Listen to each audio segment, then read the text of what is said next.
اچھا بھلا دین کا لبادہ اڑا ہے، بڑے مذہبی ہیں، حاجی صاحب ہیں، نمازی صاحب ہیں، فلانے صاحب ہیں، بدتمیز ہیں، بد اخلاق ہیں،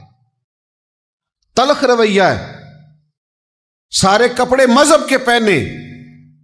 لیکن ان کا رویہ، ان کا لب و لہجہ وہ توہین آمیز ہے۔ آپ نے مذہب کا لباس پہن لیا ہے، اس کا مطلب ہے آپ آزاد ہیں، جس کی مرضی آپ بے عزتی کر دیں۔ بعض لوگ دینی ہو کر، مذہبی ہو کر، نیکی کا نام لے کر وہ بدتمیز ہوتے ہیں، بد اخلاق ہوتے ہیں۔ آپ پوچھ لیں جا کر کے ان کے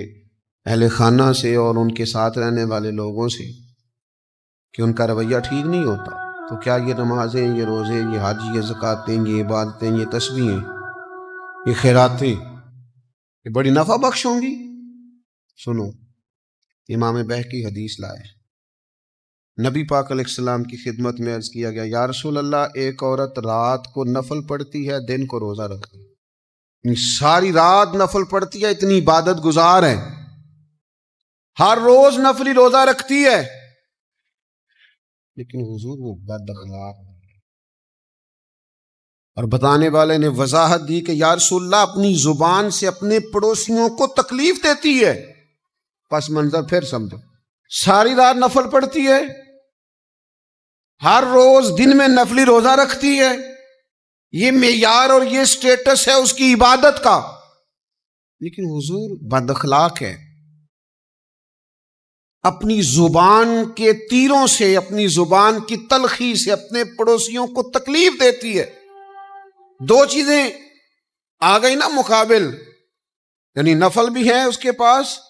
اور صدقات و خیرات بھی ہیں، اور ڈیلی کی بنیاد پر ہیں، اعمال حسنہ کا، نیکی کا، نوافل کا، کثرت خیرات کا ذخیرہ موجود ہے، لیکن اس کے ساتھ دو باتیں یہ ہیں کہ بد اخلاق ہے، زبان سے تکلیف دیتی ہے۔ اب ان دو باتوں کو سامنے رکھ کے رزلٹ بیان کرنا ہے مدینے والے محبوب نے، نبی کریم صلی اللہ تعالی علیہ وسلم نے۔ یا رسول اللہ صلی اللہ تعالی علیہ وسلم، آپ نتیجہ بیان فرمائیے کیا ہے؟ کوئی دیر نہیں کی میرے محبوب نے، حضور فرمانے لگے، وہ عورت جہنمیوں میں سے ہے، دوزخیوں میں سے ہے یہ بی بی، ساری رات نفل پڑھے پھر بھی، سارا دن روزہ رکھے پھر بھی، حاجی ہو، نمازی ہو، عبادت گزار ہو، داڑھی والا ہو، پگڑی والا ہو، فلانی جماعت کا، فلانے کا نمائندگا، فلاں فلاں فلاں، کچھ بھی ہو، میرے کریم نے فرمایا اگر بد اخلاق اور بدتمیز ہے تو دوزخیوں میں سے ہے۔ اس کا کیا مطلب ہوا؟ آپ توہین آمیز رویہ اختیار کریں، لوگ آپ کے شر سے پناہ مانگتے پھریں، سب کچھ ہے، اخلاق نہیں ہے۔ اگر آپ کے پاس اخلاق نہیں ہے تو آپ کے پاس کچھ نہیں ہے، آپ بیکار آدمی ہیں، آپ خالی آدمی ہیں، اس لیے کہ ہم اس رسول کے ماننے والے ہیں جن کا رب کہتا ہے وَإِنَّكَ لَعَلَىٰ خُلُقٍ عَظِيمٍ۔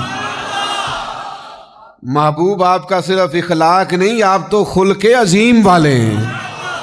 خلق عظیم والے ہیں۔